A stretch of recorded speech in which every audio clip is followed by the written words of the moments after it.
மயிலாடுதுறையில் தமிழ்நாடு தொழில்நுட்ப களப்பணியாளர்கள் சங்கம் சார்பில் கலந்தாய்வு கூட்டம் நடைபெற்றது. 10 ஆண்டுகள் பணி நிறைவு செய்த தினக்கூலி பணியாளர்களை பணி நிரந்தரம் செய்யாவிட்டால் திமுக அரசை கண்டித்து மாபெரும் போராட்டம் நடைபெறும் என மாநில தலைவர் ராமகிருஷ்ணன் அறிவித்துள்ளார். மயிலாடுதுறையில் தமிழ்நாடு தொழில்நுட்ப களப்பணியாளர்கள் சங்கம் சார்பில் கலந்தாய்வு கூட்டம் இன்று நடைபெற்றது. தொடர்ந்து பொதுப்பணித்துறை மற்றும் நீர்வளத்துறையில் பணிபுரிந்து வரும் தினக்கூலி பணியாளர்களை பணி வரன்முறைப்படுத்திட கோரி அரசின் கவனத்தை ஈர்க்கும் வகையில் அடுத்த கட்டமாக மேற்கொள்ள வேண்டிய பணிகள் குறித்து கூட்டத்தில் கலந்தாலோசிக்கப்பட்டது. இதில் சிறப்பு அழைப்பாளராக மாநில தலைவர் ராமகிருஷ்ணன் கலந்து கொண்டு பேசிய நிலையில் ஊழியர்கள் அனைவரும் தங்களது கருத்துக்களை தெரிவித்தனர். இதனைத் தொடர்ந்து செய்தியாளர்களிடம் பேசிய மாநில தலைவர் ராமகிருஷ்ணன் 3000த்திற்கும் மேற்பட்ட பணியாளர்களை பணி நிரந்தரம் செய்ய வேண்டும் என கடந்த ஆட்சி காலத்தில் இருந்து வலியுறுத்தப்பட்டு வருவதாகவும் அப்போது எதிர்க்கட்சியாக இருந்த திமுக அரசு இது தொடர்பாக சட்டசபையில் கேள்வி எழுப்பியதாகவும் தெரிவித்தார்.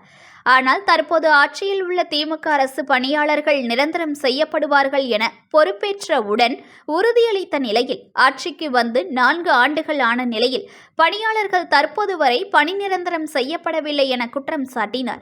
மேலும் கடந்த ஆட்சியாளர்கள் செய்த தவறுகளுக்கு தற்போது உள்ளவர்களும் துணை போகிறார்கள் என கேள்வி எழுப்பினார். மேலும் 10 ஆண்டுகள் பணி நிறைவு செய்த பணியாளர்களை பணபலன் மற்றும் பண்ணை பலனுடன் பணி நிரந்தரம் செய்ய வேண்டும் எனவும் இதற்கான அரசாணையை திமுக அரசு வெளியிட வேண்டும் எனவும் கோரிக்கை விடுத்துள்ளார். எந்தவித நடவடிக்கையும் எடுக்காத பட்சத்தில் அடுத்த கட்டமாக தொடர் போராட்டத்தில் ஈடுபட முடிவு செய்து இருப்பதாக கூறினார். அந்த ஏடிஎம்கே ஆட்சி 4 வருஷம் முடிஞ்சிடுச்சு. அன்னைக்கு அந்த ஆட்சியில் போட்ட ஜீவோ தவறுன்னு சொன்னவர் தான் இன்னைக்கு நீர்வளத்துறை அமைச்சர் துரைமுருகன். அவர் சட்டமன்றத்தில் கேள்வி கேட்டார் அந்த ஆட்சி இருக்கும்போது. இன்னைக்கு இந்த ஆட்சி மாற்றம் வந்து 3 வருஷம் முடிஞ்சு 4வது வருஷம்.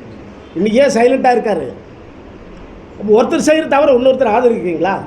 இப்போ நாம் ஓட்டு போட்டோம்னோம், ஆட்சி அதிகாரத்துக்கு வந்தோம்னா நம்ம பாதிக்கப்படணும் இல்லையா? இதனுடைய வேகத்துக்கு தான் நம்ம கூட்டத்தில் ஒரு முடிவு எடுக்கணுன்றத கூட்டத்தை இந்த நடத்திருக்கிறோம். இந்த கூட்டத்தில் பல்வேறு கருத்துக்களை கொடுத்துருக்கீங்க. அதோட நம்மளுடைய சங்கம் இந்த கூட்டத்தினுடைய முடிவு அடுத்த கட்டமாக தொடர் போராட்டம் நடத்துவது. அந்த தொடர் போராட்டம் எந்த விதமான போராட்டம் நடத்துவதுன்றதை முடிவு எடுக்க போகிறோம். இதுதான் எங்களுடைய சங்கத்தினுடைய இந்த பொதுக்குழு கூட்டத்தில் எடுக்க வேண்டிய தீர்மானமாக நாங்கள் வச்சுருக்கிறோம். தமிழக அரசுக்கு இந்த அதாவது 1458 பேர் இன்க்ளூடிங் 3407 பேரோட எல்லா தினக்கூலி பணியாளர்களையும் 10 ஆண்டு பணி முடித்த காலத்தில் வந்து சீனியாரிட்டி பிரகாரம் அவங்களை நிரந்தரம் செய்யணும்.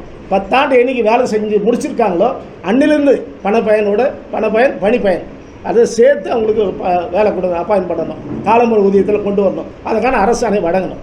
இந்த தேதி வரையும் 10 வருஷம் முடிச்சவங்க அது எம்முறையில் வேலை செய்தாலும் சரி, ரோலு வித் கான்ட்ராக்ட் பேசிஸ் எந்த முறையில் வேலை செஞ்சாலும் அவங்கள அத்தனை பேர் நிரந்தரம் பண்ணணும். அப்படி நிரந்தரம் பண்ணி அரசாணை வழங்கினால்தான் இந்த அரசுக்கு நாங்கள் முழுமையான ஆதரவு கொடுப்போம்.